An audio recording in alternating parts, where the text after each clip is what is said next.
Bonjour les amis, bonjour à tous et à toutes. Je suis ravie de vous retrouver aujourd'hui dans l'émission d'Auteur à Auteur et nous allons explorer un sujet en relation avec l'énergétique et plus particulièrement une de ces structures qui s'appelle les chakras. Avec mon invitée Katia Boukchiche, qui est d'origine kabyle, qui a été bercée depuis l'enfance par la magie transmise oralement entre femmes, qui est donc femme médecine, initiée aux traditions chamaniques et aussi psychothérapeute. Bonjour Katia et bienvenue dans mon émission. Eh ben, bonsoir tout le monde, bonsoir Patricia, merci de m'inviter, merci beaucoup. Avec plaisir, Katia. Alors, on va parler bien sûr à partir de ce superbe livre dont j'affiche la couverture qui s'appelle Ma Bible des chakras, qui est vraiment un livre, vous voyez là, une couverture magnifique et un intérieur aussi qui est très lisible, très aérien finalement. Donc, ça peut bien aller avec le thème et le sujet. Alors, en sachant que des livres sur les chakras, il y en a des tonnes depuis déjà pas mal d'années. Alors, qu'est-ce qui fait la particularité de ton livre? Qu'est-ce qui serait différent, tu vois, par rapport à ce qu'on peut trouver habituellement? Alors, ce qu'on retrouve d'abord par rapport à mon livre et sur le sujet des chakras qu'on ne va pas retrouver ailleurs, c'est justement, ça fait partie aussi de ma présentation, c'est que moi je suis psychologue de formation et psychothérapeute aussi. Et je me suis amusée pendant de nombreuses années à faire un pont entre les chakras qu'on présente souvent comme un sujet un peu ésotérique, un peu abstrait. On se demande ce que c'est que les chakras, alors que ça fait partie de nos centres d'énergie, ça fait partie de nous, hein. Et je me suis amusée en fait à les rendre très clairs, très accessibles et puis très concrets en montrant pour chaque chakra à quoi ça correspond dans le cadre de notre parcours, à quoi ça correspond en termes d'émotions, à quoi ça correspond en termes de thématiques de guérison et d'évolution, à quoi ça correspond par rapport aussi aux initiations de notre vie. Et en fait, les chakras, c'est aussi relié à des parties de vie. Donc, il y a vraiment des âges qui sont reliés à chacun des chakras, des organes. Et j'ai essayé de faire l'ouvrage le plus complet possible parce que moi, ça fait des années que j'enseigne les chakras, aussi que je les utilise dans mes pratiques de guérison, dans mes accompagnements thérapeutiques, aussi bien en individuel qu'en groupe. Et finalement, cet ouvrage, sa spécificité, c'est que c'est un vrai parcours d'introspection. C'est-à-dire que si on prend le livre, on est capable par soi-même, parce que je fais poser un certain nombre de questions, je propose des exercices avec des huiles essentielles, je propose aussi des exercices très spécifiques de respiration, qui sont entre la respiration et la méditation. Ça aussi, on le trouve nulle part ailleurs, avec vraiment un nombre spécifique de respiration qui active les chakras. Et tout ça fait qu'une personne qui est totalement novice, elle va pouvoir comprendre ce que sont que les chakras, ça c'est la première chose, mais aussi l'expérimenter à travers sa propre vie finalement. Donc, je vais l'amener à réfléchir sur son enfance, son adolescence, les blocages qu'elle peut avoir ou qu'elle a pu avoir, les difficultés de vie, les émotions qu'elle a encore en fait qui l'encombrent. Et comme ça, étape par étape, un lecteur complètement novice et inexpérimenté peut approcher le sujet des chakras. Ça, c'est du coup vraiment très original et très novateur parce qu'il n'y a aucune personne encore aujourd'hui qui a écrit un livre sur les chakras et qui parle de la dimension psycho-émotionnelle des chakras de manière concrète. Ça, c'est la première chose. La deuxième chose, sa spécificité, c'est que pour les gens, par contre, qui sont des thérapeutes, on retrouve sur chacun des chakras toutes les thématiques de guérison qu'on peut aller quelque part excaver ou guérir avec ses clients ou avec ses patients. Donc, moi, j'ai de nombreuses personnes qui sont des thérapeutes, qui sont des accompagnements dans le soin, des gens qui font des soins de guérison, des soins énergétiques, du magnétisme, des masseurs, des gens qui font de la naturopathie, qui utilisent aussi mon livre parce que pour chacun des chakras, c'est très clair avec les organes, les huiles essentielles, les pierres, les questions à se poser sur sa vie, son enfance, son adolescence, son âge adulte. Les personnes, elles savent quels sont les thèmes de guérison qu'elles peuvent aussi approfondir avec leurs patients et leurs clients pour que ce chakra soit beaucoup plus harmonieux et plus fonctionnel. Mmh. Oui, quand on emploie le terme guérison, on va peut-être amener, une petite, réflexion autour de ça. C'est le chemin par lequel on passe pour retrouver de l'harmonie, du bien-être et Oui, cetera, quoi, hein. On remplace pas oui. le médecin s'il y en a besoin. Je pense que c'est quand Absolument même, pas. Oui, d'ailleurs, c'est dit dès le important à début, hein. préciser, hein. Bien Oui, sûr, oui, oui, oui. quand on parle Mmh. de guérison, bien sûr, alors on est totalement complémentaire de la médecine allopathique et c'est pour ça que je dis que je suis psychologue et psychothérapeute. On parle de guérison et c'est bien de le préciser, merci Patricia, psychique, émotionnelle, Mmh. c'est-à-dire ce qu'on va rechercher en d'autres mots, c'est une libération.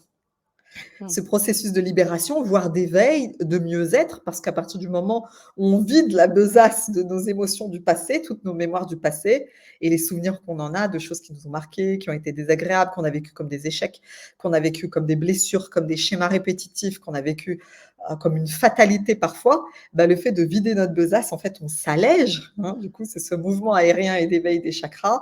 Et puis, bah, on fait de la place pour autre chose dans notre vie, notre créativité, notre épanouissement, notre mission d'âme, si on veut l'appeler comme ça, ou simplement bah, les choses qui nous passionnent, qui nous épanouissent, qui nous donnent de la jouissance, de la joie. Mmh. Alors, peut-être que c'est intéressant. Bon, je pense qu'un grand nombre aujourd'hui connaissent le sens de ce qu'est un chakra, mais peut-être que ça peut être intéressant que tu redonnes, ce qu'est un chakra et on sait qu'ils contiennent de l'information et finalement quel genre d'information se trouve, à l'intérieur de ces vortex énergétiques? Exactement, merci, pour cette question également parce que c'est très précis ce que tu dis et alors c'est vrai que les chakras d'abord pour repartir sur une définition qui est accessible, c'est que alors c'est pas parce qu'on ils sont invisibles qu'en fait ils n'existent pas. Donc ce sont des roues d'énergie que tu nommes aussi vortex d'énergie, c'est très vrai. On pourrait un peu imaginer comme une tornade ou, une spirale finalement d'énergie qui, si elle va très vite, donne ce sentiment de tornade, qui est simplement voilà, en fait un mouvement d'énergie, hein et une roue qui fait ce mouvement à l'intérieur de notre corps physique et énergétique. Et ces roues d'énergie, on en a plusieurs. Alors, on en a au moins 12 ou 13, mais on va dire que principalement, on s'attelle souvent à travailler sur 7 chakras principaux, incontournables, et ils sont répartis le long de notre colonne vertébrale, depuis la base de notre colonne, donc au niveau du sacrum ou du périnée, jusqu'au sommet de la tête. Donc, finalement, si on reprend notre squelette énergétique, notre colonne d'énergie, on a tout cet alignement et les roues sont alignées sur notre colonne vertébrale.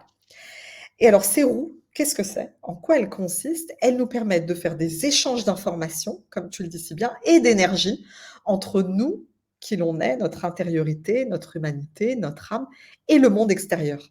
Les autres et évidemment, bah, toutes les autres créatures, c'est-à-dire aussi le végétal, le minéral. C'est pour ça qu'on a aussi de l'énergie qu'on absorbe quand on va se balader en forêt, quand on se baigne, mais aussi quand on rencontre quelqu'un, quand on est dans une foule, on échange de l'énergie en permanence. Alors les chakras, donc finalement, ils assurent quelque part la circulation de l'énergie dans notre corps et aussi la circulation de l'énergie de l'intérieur vers l'extérieur. On peut donner de l'énergie aux autres et de l'extérieur vers l'intérieur. On se nourrit de l'énergie de l'extérieur, de la Terre par exemple, du ciel, du cosmos, de la vie, de Dieu, si on veut l'appeler comme ça dépend de notre croyance personnelle, et puis bien sûr dans notre humanité, et puis dans la création de manière générale. Donc finalement, les chakras, c'est le squelette, notre squelette énergétique. De la même manière qu'on a un squelette physique, ce qui nous permet cet alignement de fait de se dresser, d'avoir vraiment cette verticalité dans notre humanité, on a aussi en parallèle une verticalité énergétique, et c'est la même chose avec nos chakras. Alors, les chakras, ils contiennent un nombre impressionnant d'informations et merci pour ce mot parce que c'est vrai que tout ça, c'est de l'information. On pourrait presque faire le lien si, tes auditeurs, ils ont l'habitude avec le monde quantique. On dit aujourd'hui qu'on entre dans le monde quantique, vraiment le monde de l'information. C'est-à-dire qu'un chakra, il va nous donner énormément d'éléments pour nous comprendre, savoir où on en est dans plusieurs dimensions de notre vie. D'abord au niveau de notre vitalité. Comment sont nos organes? Est-ce qu'on est en bonne santé? Est-ce qu'on a la pêche? Est-ce qu'on est au contraire plutôt déprimé? Est-ce qu'on est fatigué? Est-ce qu'on a tendance à ressasser? Ils vont nous donner des informations sur notre état d'esprit psychique aussi. Où est-ce qu'on en est émotionnellement? Est-ce qu'on est plutôt dans la tristesse? Est-ce qu'on est en dépression, en burn-out? Est-ce qu'au contraire, on est plutôt illuminé, on a de la joie, on a des beaux sentiments? Est-ce qu'on fait circuler l'amour? Ou est-ce qu'au contraire, on est plutôt introverti, on est plutôt dans le rejet? Est-ce qu'on a un état d'esprit ouvert sur le monde? Ou est-ce qu'au contraire, on est plutôt une personnalité recluse parce qu'on a eu des difficultés dans la vie? Donc, il va nous donner, voilà, ces éléments aussi au niveau psychique. Il va bien sûr surtout nous donner des très nombreux éléments sur où on en est dans notre chemin initiatique. C'est-à-dire finalement comment on se sent dans notre propre famille, comment on se sent par rapport à nos racines, comment on se sent par rapport à notre identité profonde, comment on se sent par rapport à notre projet de vie, comment on se sent dans notre dimension amoureuse, sexuelle, comment on se sent dans notre rapport à la nourriture, comment on se sent dans notre rapport aux émotions, où on en est dans notre expression, notre créativité, notre contribution au monde, où on en est dans notre intuition et notre connexion. Donc, les chakras peuvent nous donner énormément d'informations sur tous ces éléments. C'est un peu comme un check-up, comme si on allait faire son bilan des 5 ans avec la sécurité sociale et qu'on fait vraiment un bilan complet aussi de notre parcours spirituel en tant qu'âme. Mmh. Oui, ce que je trouvais aussi, sympa dans ce que tu apportais, c'est que tu compares, la structure des 7 chakras principaux à une maison, quoi, pour pouvoir justement, Oui, repérer à quel, chakra correspond la cave, le soubassement, à quel chakra correspond oui. c'est ça? Est-ce que tu veux, développer un petit peu cette idée-là Oui, ici?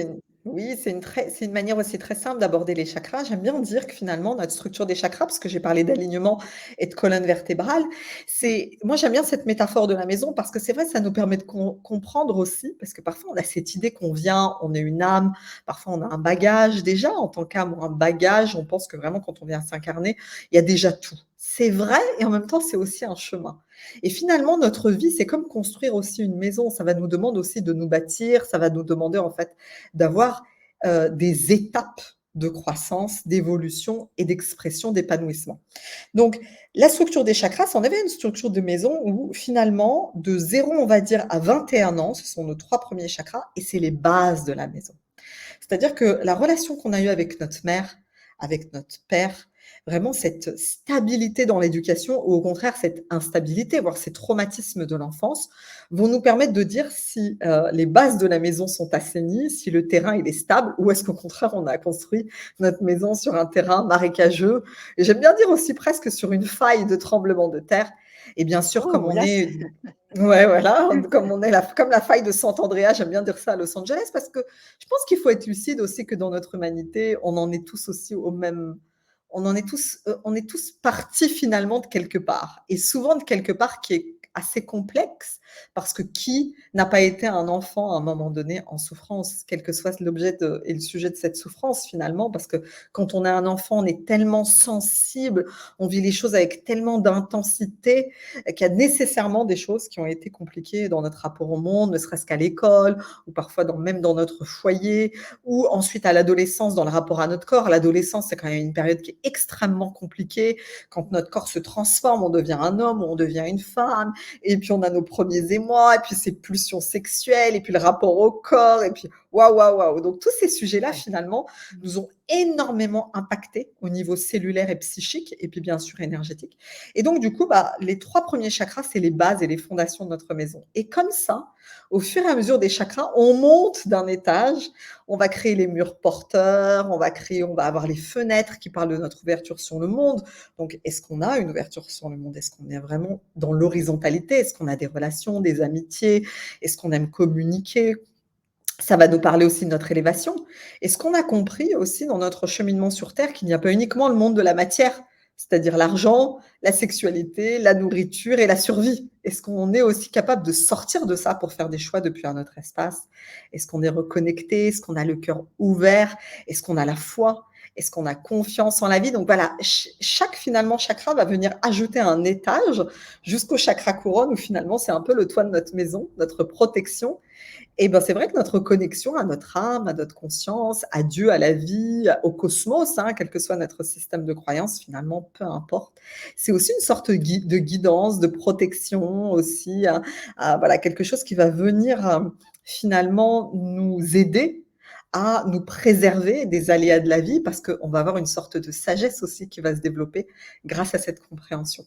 Donc cette structure des chakras, oui, elle est à mettre en parallèle avec la construction d'une maison et elle va nous indiquer finalement que au fur et à mesure des âges de la vie, on construit des étapes qui fait de notre maison quelque chose de plus en plus stable, de plus en plus beau et de plus en plus harmonieux. Mmh.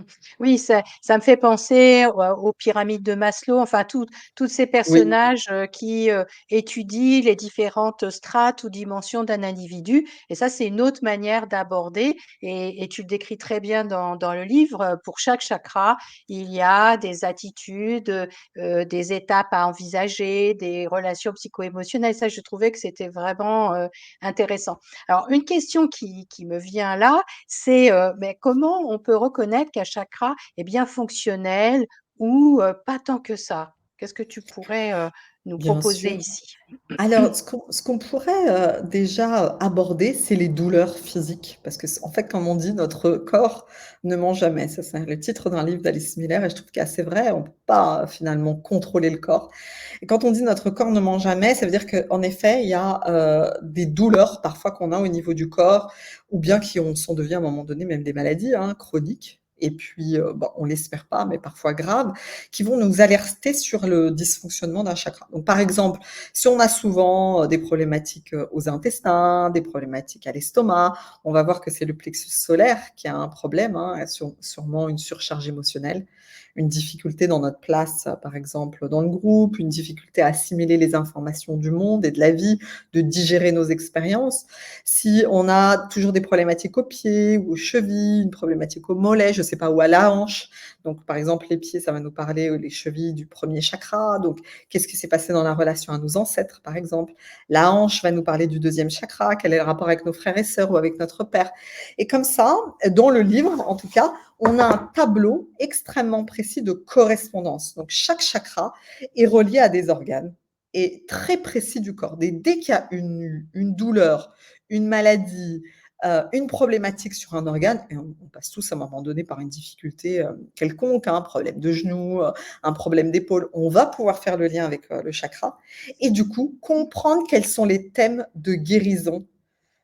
Et du coup, on peut aller lire après les thèmes de guérison et déjà faire un travail d'introspection, de conscientisation. Mmh. Donc voilà, ce que tu Oui, là, montres, je merci. ouais, On a tout, vous voyez, c'est des lignes. Donc là, on a une page, pour ah, chaque ouais, chakra, on a la couleur, on a les âges ouais, de la vie, on a les pierres, on a la localisation, on a même les problèmes ouais. aussi de glandes, en fait, les glandes endocrines. Si par exemple, on a eu un problème un jour au thymus, si on a eu un problème, je sais pas, Mmh. n'importe quelle autre glande, l'hypophyse, l'hypothalamus, là aussi la thyroïde, parce que c'est quelque chose qui est devenu très fréquent, les problématiques de thyroïde. Et ben, il suffit d'aller sur le tableau des chakras et on va voir comment il est dysfonctionnel. Ça, c'est la première chose. La deuxième chose aussi qui parle souvent et qui va parler à tout le monde, c'est qu'à un moment donné, on a souvent un jour rencontré un blocage, un problème avec le travail qui est peut-être récurrent. On est toujours dans une activité, par exemple, qui nous plaît pas. On fait ça pour gagner de l'argent parce que il faut nourrir notre famille ou parce que c'est plus simple pour nous. On a trouvé ça, puis finalement on y reste, même si ça ne nous convient pas. Et finalement, chaque blocage que l'on peut avoir, l'argent, l'affectif, la sexualité, ou on a été, je sais pas, anorexique ou boulimique, et ben on va retrouver du coup quel est le chakra associé et en fait, le blocage où il peut se situer finalement au niveau de notre corps. Donc ça, les blocages, ça parle souvent parce qu'on a tous quelque chose où on est moins à l'aise. Il y a certaines personnes qui vont vous dire, moi, je suis très à l'aise dans ma vie affective, mais alors, trouver ma mission de vie ou une vie professionnelle qui m'épanouisse, je n'ai pas de motivation, je ne sais pas quoi faire, par où commencer. Il y a des personnes qui vont vous dire, il y a des choses qui sont plutôt bien, mais par contre, j'ai encore de la timidité. Et là, on va avoir le chakra de la gorge. Je ne sais pas trop dire non. Je ne sais pas trop comment. Je suis toujours en train d'essayer de faire plaisir. Donc, je suis gênée quand on me pose une question. Je ne sais pas trop quoi répondre. J'assume pas. Il y a des personnes qui vont vous dire, j'ai pas d'intuition. Il y a des gens qui disent qui ont de l'intuition, ils sentent les choses. Moi, j'ai pas d'intuition, je sais pas pourquoi. Et là, ça va renvoyer au troisième œil. Donc, on peut le prendre donc par des douleurs, par la somatisation, ou on peut le prendre aussi avec les thématiques de guérison. Et donc, c'est pareil, elles sont toutes nommées dans le livre. Et puis, dès qu'on voit qu'il y a un thème, ah tiens, problématique, ou j'ai un problème encore avec ma mère, hop, premier chakra, qu'est-ce qui s'est passé? Ah, les blessures de l'enfance. Ah, c'est vrai, j'avais jamais conscientisé que ma mère, un jour, je me suis sentie abandonnée, je lui en veux peut-être encore. Voilà. Mmh. Oui, c'est intéressant parce que effectivement, là, tu nous amènes de regarder quelque chose qui est subtil et non visible, mais qu'on peut palper si on développe, finalement, notre sens de perception, à repérer comment ça se passe dans notre corps, comment ça se passe dans notre psychologie, comment ça se passe dans notre émotionnel et ensuite à faire le lien et ça, je crois que c'est vraiment une des particularités de ton Oui, livre par c'est rapport ça. à beaucoup d'autres livres et avec des exercices, des réflexions. Tu vois, là, par exemple, j'ai ouvert sur le chakra du cœur. Parce que je trouve Oui, que ça parle chacun du bien, cœur ça. en a besoin, hein, Ouais, d'aller oui, vers ça. Et je tombe sur ouais, un terme qui revient souvent en ce moment, le pardon. Tu vois, et donc oui. tu nous parles de la relation du chakra du cœur avec la notion de pardon. Euh, Qu'est-ce que tu pourrais nous C'est un compléter très, très ici? beau sujet, le pardon. Et d'ailleurs, sur mon canal Telegram, où en fait je fais des audios à ma communauté, j'ai partagé en fin d'année un élément là-dessus parce que finalement, on se rend compte que parfois ce qui nous bloque, en tout cas moi je le vois en consultation et puis dans l'accompagnement que j'ai avec mes groupes, c'est qu'à un moment donné, on a beaucoup de difficultés dans notre vie à repartir d'une page blanche. En fait, il y a un moment où il faut savoir repartir véritablement, faire table rase et partir d'une page blanche. Mais il y a encore beaucoup d'éléments du passé qui nous aspirent. Reliés à notre famille, reliés à des ex, reliés à des amitiés, reliés à des expériences où finalement on a parfois aussi, ou même souvent, diabolisé les autres, plutôt que de faire ce travail d'introspection, de retour à soi et de reprendre notre responsabilité. C'est un peu sortir de la victimisation quelque part et de dire, bon, est-ce que j'ai pas aussi joué mon rôle? Quel a été alors on parle pas de faute, hein, c'est pas du tout à ce niveau-là qu'on se situe. On est vraiment simplement des êtres responsables, des âmes responsables et l'idée, c'est pas de s'auto-flageller, c'est au contraire s'autoriser à se libérer de charges et de poids énormes. Plusieurs fois, il m'arrivait en consultation et dans mes accompagnements de voir des boulets au niveau énergétique que les gens ont aux chevilles ou aux poignets. Et ce sont bah, toutes ces mémoires que l'on conserve. Donc le pardon, pour moi, c'est accepter de dire, bah, je me suis trompée dans cette situation-là, j'ai pas su me défendre, j'ai peut-être pas su arrêter à temps, j'ai peut-être pas fait le bon choix. Et accepter de dire, c'est OK. Comme si, de me voir vraiment comme un enfant de la création, comme si j'étais mon propre père ou ma propre mère et de dire, bah, je suis un enfant de la création qui apprend chaque jour. Je comprends que je me suis trompée et j'accepte ça, je l'accepte pleinement, le cœur grand ouvert. Je me donne vraiment toute cette lucidité de sortir de la victimisation et en même temps toute la bienveillance, comme si j'étais mon propre enfant. Parce que qui, penserait à blâmer un enfant qui est en train d'apprendre? Est-ce qu'un enfant qui tombe parce qu'il vient de marcher et de faire ses premiers pas, on lui dit: «Tu as fait n'importe quoi»? Non, simplement il est en train d'apprendre. Ben, nous, c'est la même chose. On apprend tous les jours dans notre vie affective. On oublie de nous dire que même en amour, l'amour est un apprentissage. La relation est un apprentissage. Tout le monde pense que ah oui, l'amour, je suis amoureux, mais donc ça va fonctionner tout de suite. Comme non. Et c'est pareil pour tout. La créativité est un apprentissage. Écouter la voix de son cœur est un apprentissage, la voix de son âme. Euh, Vraiment, toutes ces dimensions, même la spiritualité ou l'éveil, c'est un apprentissage de plusieurs années. Donc, finalement, cette lucidité vis-à-vis de nous-mêmes et cette bienveillance, le cœur grand ouvert, vraiment de se dire, bah, j'apprends, j'apprends, donc oui, je me trompe ou oui, j'aurais peut-être pu mieux faire ou faire différemment, mais c'est OK. Et donc cette énergie du pardon, elle va apaiser les choses, elle va dénouer et elle va envoyer une sorte de nectar, comme un flux, qui va neutraliser le passé. Et quand on neutralise le passé, en fait, ces anciennes mémoires, elles cessent d'être un aimant et donc elles cessent d'attirer à elles toujours ces mêmes expériences infernales que parfois on pourrait appeler le karma, mais qui sont parfois simplement juste des mémoires qui sont bah, comme un aimant, comme un magnet, hein, comme les aimants qu'on met sur les frigos et qui finalement continuent d'attirer les mêmes expériences affectives, les mêmes expériences professionnelles, les mêmes expériences avec l'argent, les mêmes expériences dans la relation à notre corps parce qu'on est tout le temps en train de culpabiliser, parce que c'est ça aussi en fait La difficulté derrière le pardon, c'est d'accepter de sortir de notre corps et de notre structure d'énergie ce poison de la culpabilité. Ce Oui, véritable poison de la ouais. culpabilité et le pardon, c'est Mmh. l'antidote. J'aime beaucoup ta manière, d'aborder le pardon, justement dans l'idée de l'enfant qu'on Mmh, cajole en tant qu'adulte, c'est ça. parent son propre parent, ses propres parents finalement. Donc ça, c'est du côté de l'état d'esprit dans lequel on peut se placer, heu, sur, l'ouverture du cœur et si on voulait, aborder le pardon aussi par rapport au chakra du cœur, qu'est-ce que tu préconiserais sur le plan énergétique? Qu'est-ce qu'on pourrait faire qui faciliterait le pardon du côté psycho-émotionnel? Tu vois l'idée de ma Mmh. question? Oui, alors on pourrait peut-être, faire quelque chose de pragmatique, peut-être conseiller une huile essentielle qui va venir au niveau vibratoire, donc l'huile essentielle de Mmh. rose. L'huile essentielle de rose, elle a cette capacité d'agir au niveau subtil.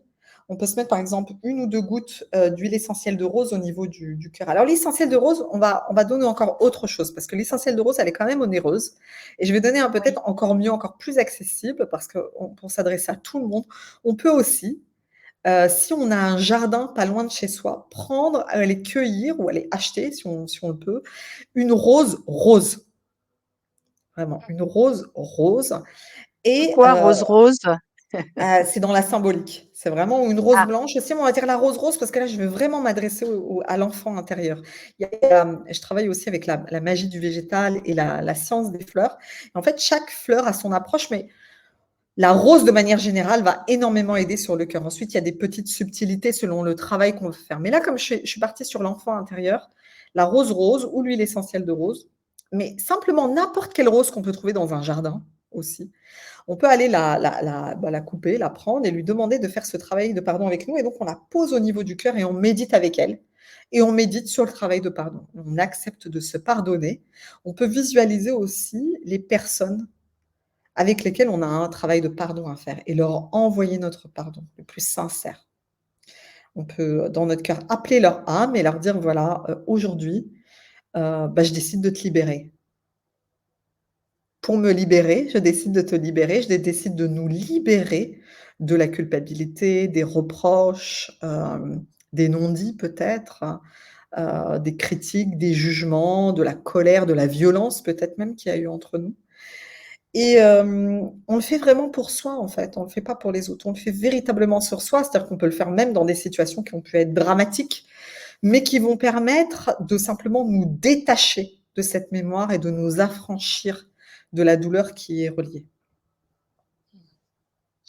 merci beaucoup Katia pour, ces bons conseils. Tu sais qu'on arrive déjà à la fin de notre émission. Ah oui, mais On c'est bien, ça va pourrait laisser, échanger. du suspense. C'est ça, du suspense. C'est vraiment, là aussi un livre que je recommande, Ma Bible des chakras aux éditions, Le Duc, de Katia Boukchich, qui vraiment, si vous êtes, intéressé par ce sujet, moi je vous recommande, cette lecture parce que, comme, Katia nous en a parlé, elle met vraiment en relation, pas juste le côté subtil du chakra, mais tout ce qui concerne le psycho-émotionnel, la relation aussi avec, les pierres, avec les fleurs, pour pouvoir faire un travail de fond vers, la libération quoi, vers, C'est ça. l'harmonie et cetera. Alors je vais Oui, le montrer s'il vas-y. en est bon parce qu'il est totalement illustré et je trouve ça joli de montrer qu'il a vraiment été, fait avec un Oui. très beau travail au niveau du graphisme et de l'illustration et il y a vraiment à chaque fois les pierres, les fleurs, donc sur chacun des chakras. Elle est très, très, très complète et faite avec amour. Voilà. Oui, puis se lit très facilement. C'est vrai que le graphisme qui a été choisi est très très lisible, très facile, hein, c'est plaisant. Voilà, c'est un livre qu'on peut Oui, aussi, ouvrir à n'importe quelle page comme je l'ai fait tout à l'heure et puis, oui. voilà, se pencher sur le sujet qui arrive. Enfin voilà, il y a plein de possibilités, donc je vous le recommande. Katia, si tu avais envie de faire passer un message à tous nos amis qui nous écoutent, qu'est-ce que tu aurais envie de leur dire, pour finaliser cette émission? Moi, j'ai vraiment l'amour de la liberté.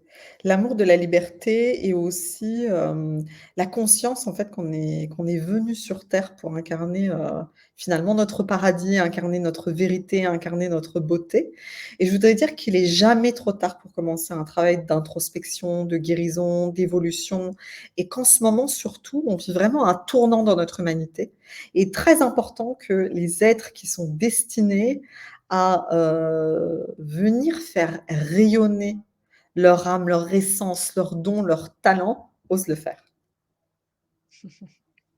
Très beau message. Je te rejoins totalement. C'est le Je bon suis moment. sûre.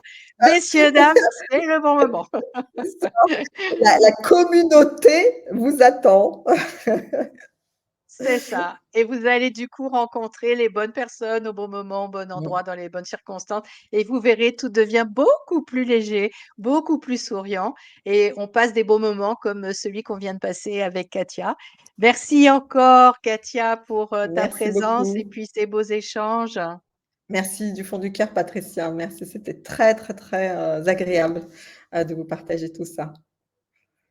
Merci à vous, de nous écouter et de nous suivre et de me suivre sur ma chaîne YouTube, Les Voix de l'Harmonie. Donc, je vous souhaite de passer une belle fin de journée ou une belle soirée au moment où vous verrez cette émission et on se dit à la prochaine fois. Ciao tout le monde.